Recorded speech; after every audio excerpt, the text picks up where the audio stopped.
In this tutorial, we're going to show you how to do a reset for your D-Link G530 Wi-Fi 6 router.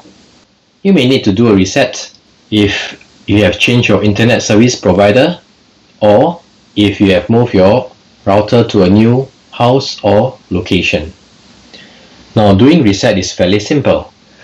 There's a reset button right at the bottom of the router itself, as you can see over here.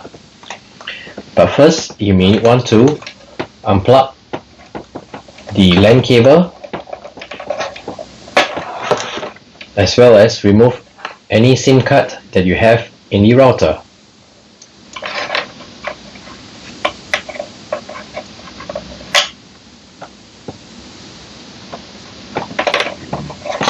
Next, use a pin and press into the reset button pinhole for about 10 seconds and you will see the LED status change. Let's do that.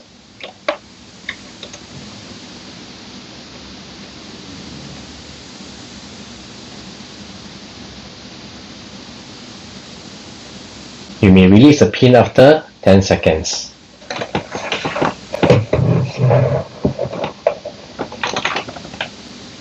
The router will restart, and after restart, it would have been reset back to factory defaults.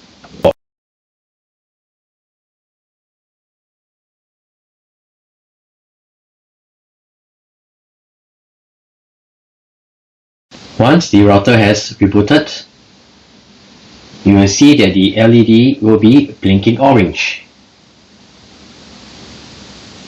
It is in the setup mode.